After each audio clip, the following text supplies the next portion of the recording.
प्रथमं काण्डं मङ्गलाचरणं यस्य ज्ञानदया सिन्धोरगाधस्यानघा गुणाः सेव्यतामक्षयो धीराः सश्रिये चामृताय च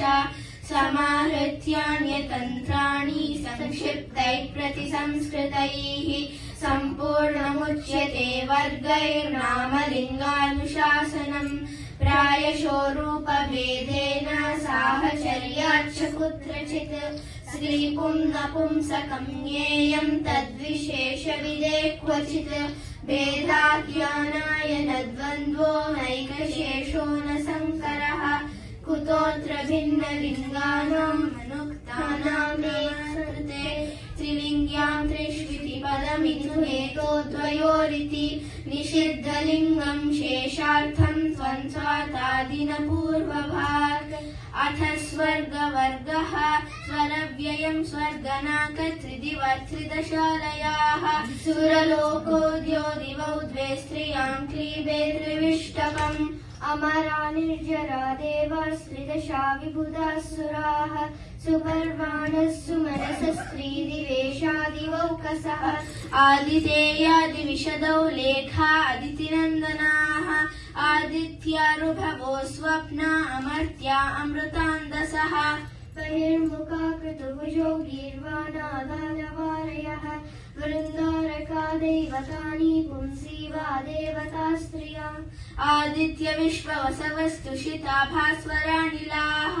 महाराजिकसाद्याश्च रुद्राश्च गणदैवताः विद्याधरोत्सरो यक्ष रक्षो गन्धर्वकिन्नराः पिशाचो गुह्यकः सिद्धो भूतोऽमी देवयोनयः असुरा दैत्य दैतेय धनुरेन्द्रादिदानवाः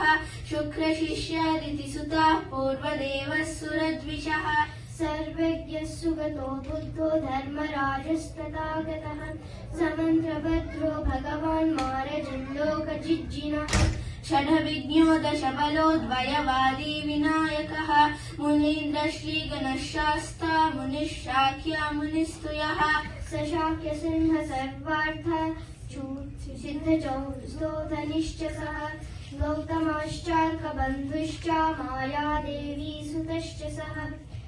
ब्रह्मात्मभूसुरज्येष्ठः परमेष्ठी पितामहः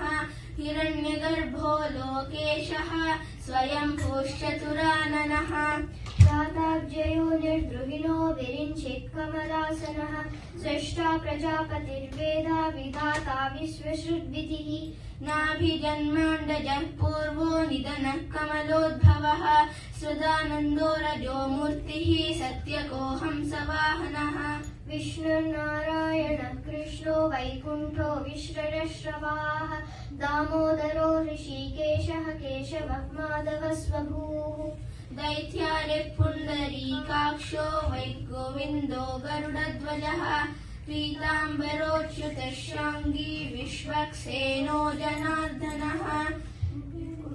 उपेन्द्र इन्द्रवरजिश्चक्रपाणिश्चतुर्भुजः पद्मनाभो मधुरिपुर्वासुदेवोऽस्त्रिविक्रमः। थैंक यू, धन्यवादः।